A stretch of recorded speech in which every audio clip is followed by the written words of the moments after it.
안녕하세요. 법무법인 빛으로 스토킹 사건 전문 정현우 변호사입니다. 오늘은 스토킹 처벌 및 대응 방안에 대해 말씀드리려고 합니다. 불과 몇 년 전만 하더라도 스토킹은 경범죄 처벌법에 적용을 받아 혐의가 인정되더라도 10만 원 이하의 벌금형으로 처벌되는 가벼운 범죄로 취급될 뿐이었습니다. 하지만 최근 신당역 스토킹 살인 사건이나 출근하는 여자친구를 스토킹하여 살해한 범죄가 일어나는 등 스토킹 범죄는 사회적으로 큰 공분을 불러일으키고 있습니다. 당연하게도 수사기관과 법원 역시 스토킹 범죄에 대해서는 엄중한 잣대로 강력한 처벌을 하고 있는 상황입니다. 지난 2023년 7월 11일부터는 개정된 스토킹 처벌법이 시행이 됐습니다. 개정법에서는 반의사 불벌 조항이 폐지됐기 때문에 이제는 피해자와 합의를 하고 가해자의 처벌을 원치 않는다는 처벌 불원서를 받아서 제출하더라도 형사처벌 자체를 막을 수는 없게 됐습니다. 하지만 여전히 많은 사람들이 이런 사실을 잘 알지 못하고 계십니다. 스토킹이 가벼운 범죄라고 생각하는 분들이 많고 또 피해자와 합의가 된다면 처벌을 받지 않을 것이라고 믿고 계신 분들도 많은 것 같습니다. 한두 번 연락한 것에 불과하기 때문에 가벼운 처벌을 받고 끝날 것이라고 생각하고 안일하게 대응하다가 크게 당황해서 뒤늦게 저를 찾아오시는 의뢰인도 꾸준히 늘고 있습니다.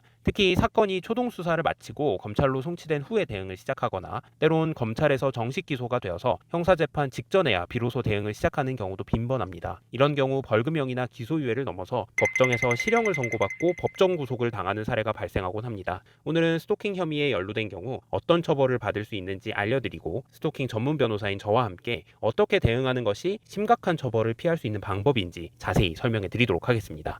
스토킹 범죄는 구체적으로 어떤 것인가요? 스토킹 범죄는 지속적 또는 반복적으로 스토킹 행위를 하는 것을 말하는 것입니다. 여기서 스토킹 행위란 피해자의 의사에 반하여 정당한 이유 없이 일련의 행위를 통해 피해자에게 불안감 또는 공포심을 일으키는 행위를 말하는 겁니다. 일련의 행위로는 여러 가지가 있는데요. 대표적으로 피해자를 따라다니는 행위, 피해자에게 물건을 도달하게 하거나 주변의 물건을 훼손하는 행위, 피해자의 주거, 직장, 학교 등 일상생활 장소나 그 부근에서 기다리거나 지켜보는 행위 등을 말할 수가 있겠습니다. 또 지난 7월 11일부터 시행된 개정법에서는 온라인에서 이루어지는 스토킹도 처벌 대상으로 새롭게 추가가 되었는데요. 피해자에게 정보통신망을 통해 글이나 그림, 영상 등을 도달하게 하거나 나타나게 하는 행위, 피해자의 신상을 정보통신망을 통해 외부에 공개하는 행위는 물론이고 가해자가 자신이 마치 피해자인 척 가장하는 행위도 온라인 스토킹에 해당하는 것으로 새롭게 도입이 됐습니다.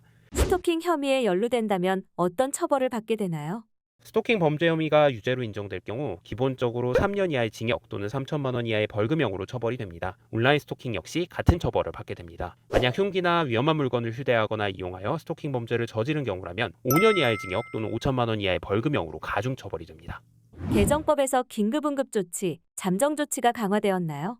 개정된 스토킹 처벌법에서는 긴급 응급조치와 잠정조치의 보호 대상이 확대가 됐습니다. 스토킹 행위의 피해자뿐만 아니라 그의 동거인과 가족에 대해서도 긴급 응급조치나 잠정조치를 할 수 있게 되었고요. 그 기간도 종래 최대 6개월에서 최대 9개월로 대폭 연장이 됐습니다. 여기에 추가하여 잠정조치의 한 유형으로 스토킹 행위자에 대한 위치 추적 전자장치, 즉 전자발찌를 가해자에게 사전에 부착시키는 것도 가능하게 되었습니다. 지금까지 말씀드린 것처럼 스토킹 범죄는 이제는 과거와 전혀 다른 범죄가 되었습니다. 쉽게 벌금형으로 끝나지 않는 중한 범죄로 자리 잡아가고 있으며 따라서 만약 경찰 조사부터 제대로 대응하지 못한다면 자칫 실형을 선고받고 구속이 될 가능성도 매우 높은 사회적 범죄로 변모하고 있습니다. 지금부터 제가 알려드리는 대응 방법을 꼭 명심하시고 기억하셔서 연루된 혐의에 대해 최대한의 선처를 받고 평범한 일상으로 돌아가시길 바라겠습니다.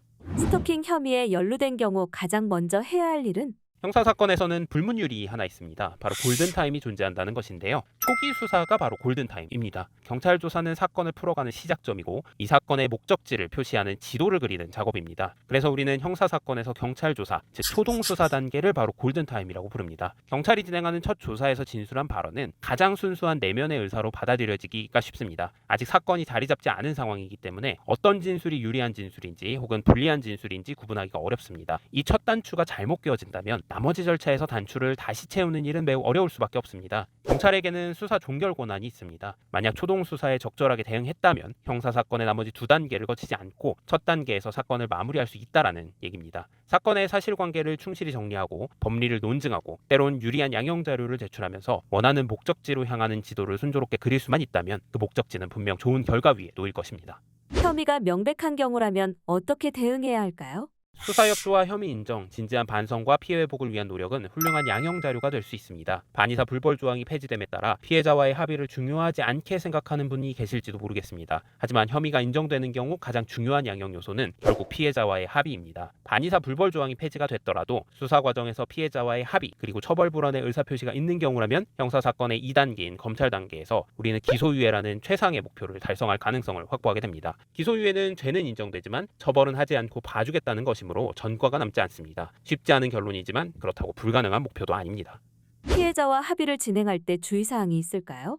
고소를 당하게 되면 누구나 당황하게 됩니다. 특히 자신이 생각해도 잘못이 있는 경우라면 더욱 그렇죠. 이럴 땐 누구나 마음이 조급해지고 시야가 좁아집니다. 해야 할 행동과 하지 말아야 할 행동을 구분하기가 참 어렵습니다. 때문에 급한 마음에 피해자와의 합의를 서두르다 실수를 하는 경우들이 있습니다. 급한 마음에 무작정 피해자를 찾아가거나 혹은 피해자에게 내가 다 잘못했다고 연락하면서 합의를 종용하는 경우에는 추가 범죄라는 더 큰 파장을 불러일으킬 수 있음을 우리는 명심해야 합니다. 합의에도 절차와 순서 그리고 해야 할 행동과 하지 말아야 할 행동이 있다는 점을 절대 간과해서는 안 됩니다. 피해자와의 합의는 가장 중요한 요소지만 매우 신중하게 그리고 문제를 일으키지 않는 범위에서 전문적으로 이루어져야만 합니다. 스토킹 범죄는 그 특성상 피해자의 심리적 위축을 동반합니다. 피해자가 이른 시간에 합의를 위해 마음을 여는 것은 결코 쉬운 일이 아닙니다. 때론 피해자가 돈을 마다하고 가해자에 대한 엄중한 처벌만을 원하는 경우들도 많이 있습니다. 이런 경우에 봉착한다면 더욱 이성적으로 판단하고 행동할 필요가 있습니다. 만약 가해자가 피해자의 입장을 무시하고 합의를 강요하거나 혹은 협박할 경우 더욱 심각한 형사적 문제가 가중될 수가 있습니다.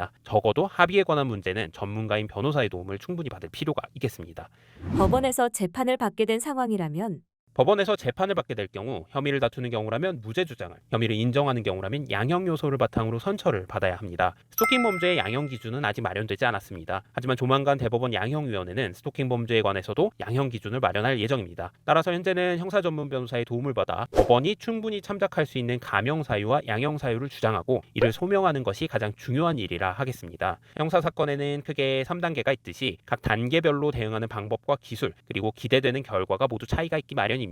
어떤 절차이건 결국 혼자 대응하는 것에는 한계가 있을 수밖에 없습니다. 만에 하나 자신에게 유리한 진술과 불리한 진술을 제때 구분하지 못한다면 결국 이는 나쁜 결론이라는 종착역에 도착하는 기차표를 예매한 것과 다를 바 없게 됩니다. 세상에 동일한 사건이 없듯 각자가 처한 상황과 각자가 처한 사건이 늘 다르기 마련입니다. 조력하는 변호사의 축적된 경험과 실력은 결국 사건에 휘말린 사람에게 가장 중요한 방패가 될 수 있습니다. 만약 스토킹 문제로 어려움을 겪고 계신 분이 계시다면 스토킹 처벌법에 관해 충분한 성공 사례를 경험한 법무법인 빛으로의 정현우 변호사에게 연락 주시기 바랍니다. 감사합니다.